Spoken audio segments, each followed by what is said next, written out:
Pak Bambang bisa langsung ke podium. Ya.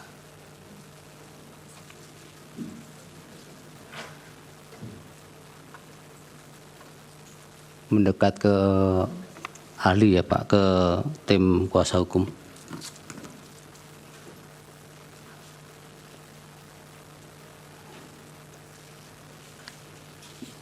Waktunya supaya diperhatikan 20 menit untuk sudah keseluruhannya, sehingga mungkin paparan bisa 5-7 menit Pak Bambang.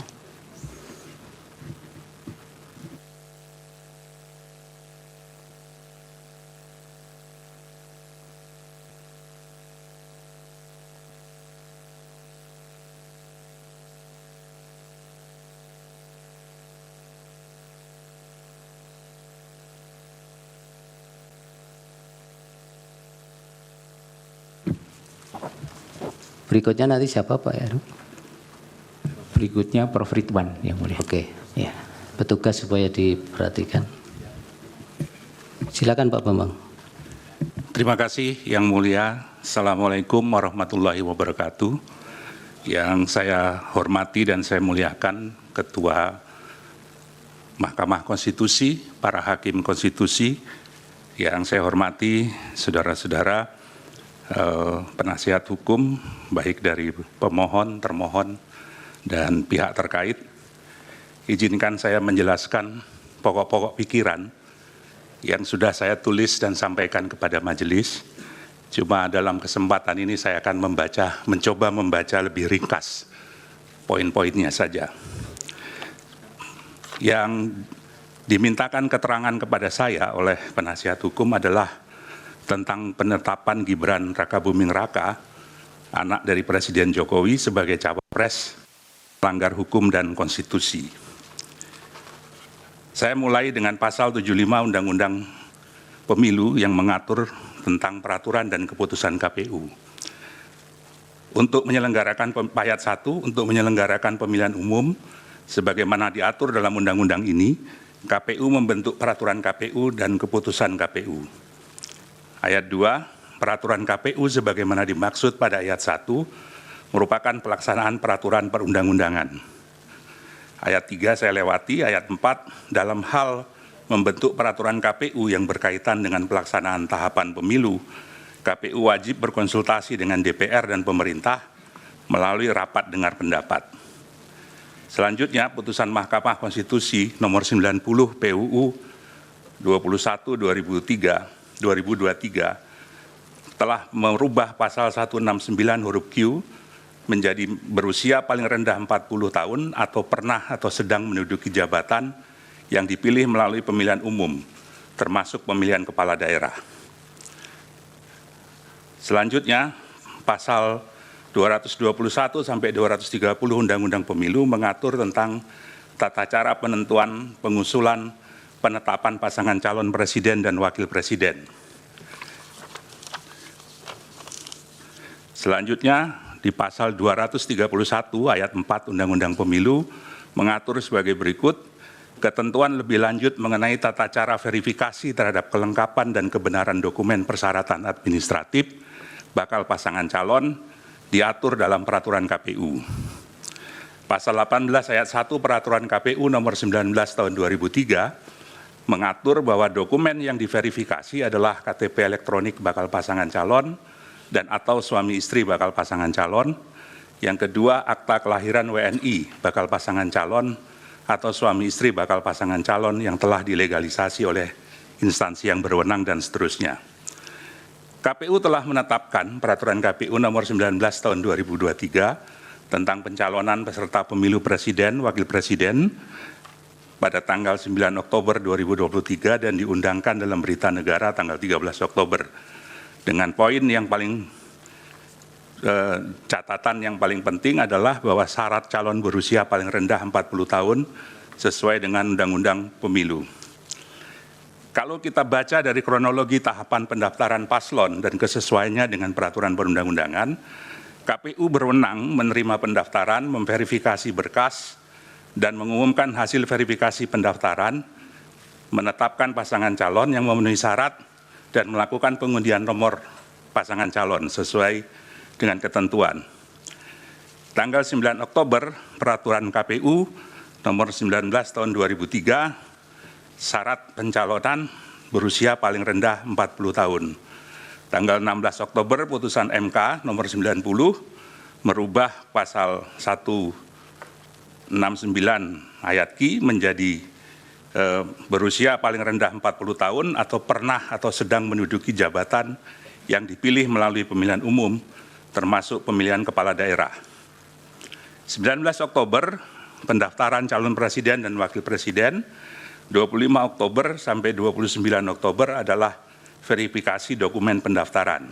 Masih menggunakan PKPU nomor 19 2023. Tanggal 3 November, Peraturan KPU nomor 23 tahun 2003 mengubah persyaratan sesuai dengan putusan MK. Tanggal 13 November ditetapkan Capres dan Wakil Presiden, Cawapres. Peraturan KPU 19 2023 belum diperbarui.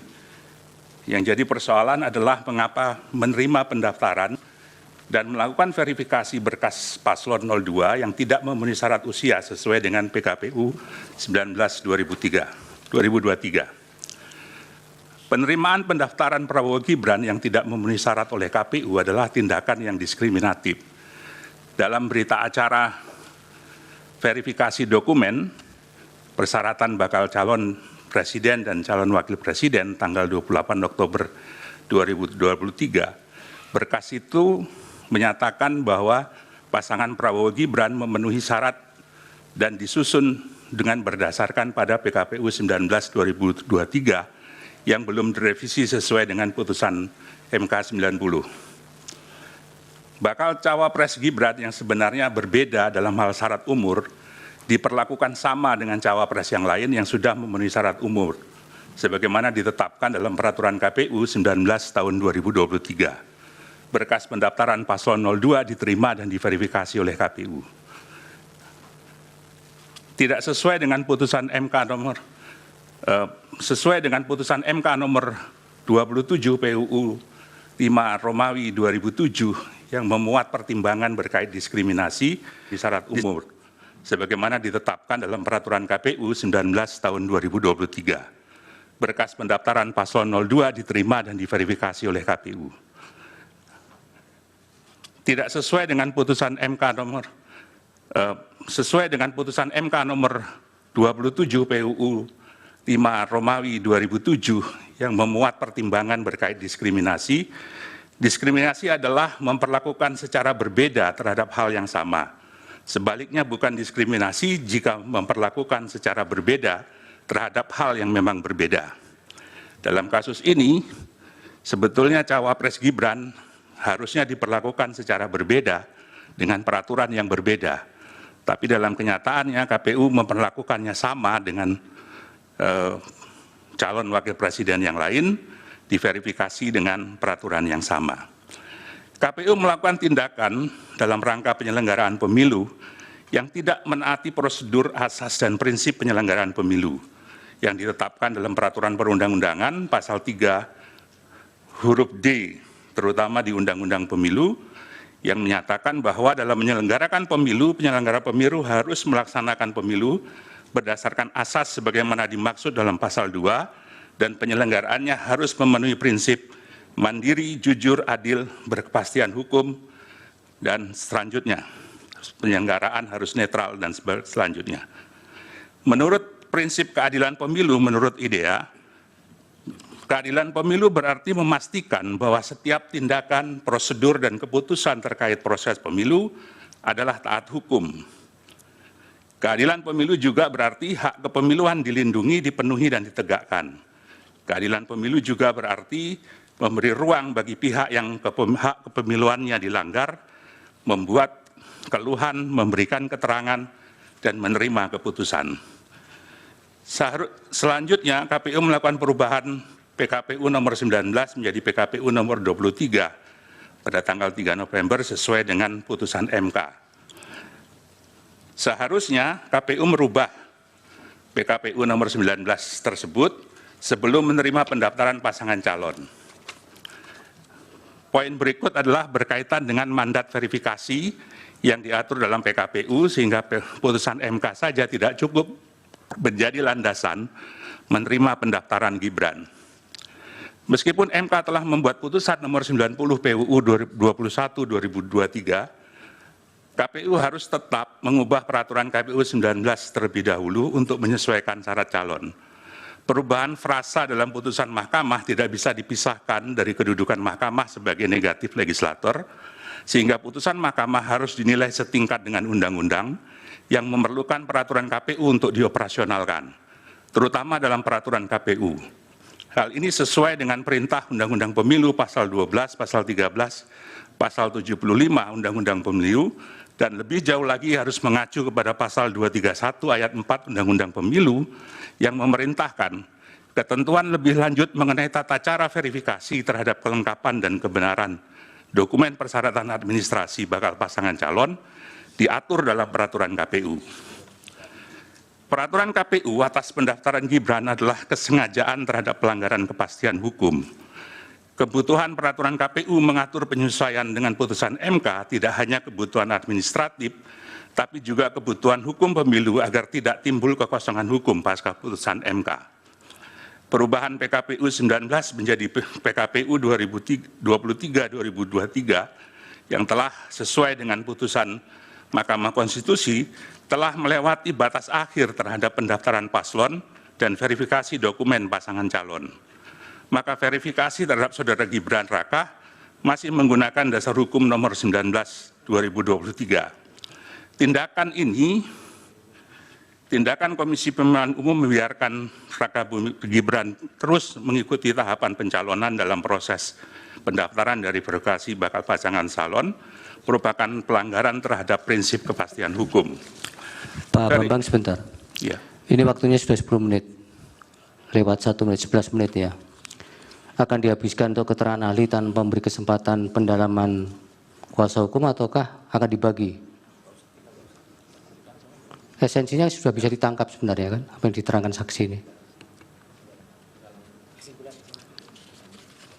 Iya, maksimal 20 menit. Tinggal 9 menit untuk pendalaman kalau. Ya. Poin saya menyimpulkan adalah ketidakjujuran dan ketidakadilan dalam proses penetapan Gibran sebagai cawapres bukan sekedar pelanggaran etika, tapi juga adalah pelanggaran hukum dan konstitusi. Catatan saya adalah kerangka hukum pemilu harus dijalankan secara konsisten dan tanpa kelalaian, serta tidak boleh diamandemen dalam jangka waktu tertentu sebelum pemilu. Perubahan persyaratan dalam waktu yang singkat di tengah proses pendaftaran mengakibatkan perubahan mendasar terhadap peta kompetisi pemilu 2024. Masuknya Gibran putra presiden menimbulkan ketimpangan arena kompetisi, sehingga pemilu sebagai demokrasi prosedural mengalami disfungsi elektoral. Undang-undang pemilu mestinya tidak diubah di tengah pemilu agar terjadi kesempatan yang sama dan tidak ada yang secara spesifik diuntungkan oleh perubahan dadakan tersebut. Terakhir, putusan MK terdahulu yang memutus diskualifikasi peserta pemilihan umum. Mahkamah Konstitusi pernah melakukan diskualifikasi terhadap calon bupati dalam putusan SELA nomor 145 PHP Bupati 19/2021 dalam kasus Pilkada Kabupaten Yalimo. MK memutuskan diskualifikasi juga terhadap pasangan Yusak Yaluwo dan Yakob Weremba dalam kasus Pilkada Bovendigul nomor perkara 132 PHP 2022. Begitu juga dengan kasus Dirwan Mahmud dan Hartawan dalam nomor perkara 57 PHP 2008. Saya kira demikian keterangan saya, Yang Mulia. Saya coba padatkan, keterangan tertulis secara resmi sudah diserahkan kepada penasihat. Terima kasih. Kami, Bapak. Silakan Pak Heru, masih ada 7 menit. Terima kasih Pak Ketua, saya izin bertanya. Mas Bambang silakan di podium lagi, ada 3 pertanyaan saya. Tolong dibuka slide nomor 4 tadi. Slide nomor 4. Dalam slide nomor 4, putusan MK disebutkan pada tanggal 16 Oktober. Sehingga pada saat itu ada kesempatan bagi KPU untuk mengubah putusannya, mengubah peraturannya. Pendaftaran paling terakhir 25 Oktober. Jadi pada saat pendaftaran CWP itu dia masih menggunakan peraturan KPU nomor 19 tahun 2023. Perubahannya baru nomor 20 tanggal 3 November. Betul begitu ya? Itu pertanyaan pertama. Bagaimana pendapat saksi mengenai itu? Terus kedua, di bukti P17 itu ada keputusan Komisi Pemilihan Umum nomor 1632 tahun 2023. Saya baca hal menimbangnya dan saya baca hal mengingatnya. Tidak ada satupun hal menimbang itu yang merujuk pada putusan MK. Tapi kemudian putusan ini mengubah KPU itu nomor 19 menjadi nomor 23 di hal mengingatnya. Apakah penetapan seperti ini yang menetapkan presiden jalan untuk presiden itu tidak melanggar prinsip dan azas-azas KPU? Yang ketiga, Komisi Pemilihan Umum di Kabupaten Murung Raya, ada berita acaranya, itu baru kami sampaikan. Ada pernyataan seperti ini, saksi ahli. Dalam hal ini, Komisioner KPU Kabupaten Murung Raya diinstruksikan oleh KPU RI melalui KPU Provinsi Kalimantan Tengah, Pak Harmain, Pak Sastriadi, Pak Keko, Pak Anton, untuk mengubah status partai politik Gelora dari status belum memenuhi syarat menjadi memenuhi syarat. Jadi di dalam bukti itu nomor 17 bukti yang sudah kami sampaikan itu ada upaya dari KPU nasional untuk mempengaruhi KPU di provinsi untuk mengubah hasil verifikasi faktual yang menyebabkan suatu partai tertentu berubah dari tidak memenuhi syarat dan memenuhi syarat. Ada 3 hal itu. Di mana pelanggaran prinsip dan azas-azas konstitusi ada di situ. Silakan. Saya tambahan sedikit. Kepada ahli. Ahli mengatakan bahwa penetapan Gibran Rakabuming Raka sebagai cawapres melanggar hukum dan konstitusi. Berarti itu pelanggaran. Seandainya pelanggaran ini misalnya tidak dilaporkan kepada Badan Pengawas Pemilu, apakah kemudian tertutup untuk mempermasalahkan hal ini? Itu termasuk di Mahkamah Konstitusi. Yang kedua adalah, tadi dikatakan juga ini pelanggaran hukum dan konstitusi, berarti undang-undang dan konstitusi.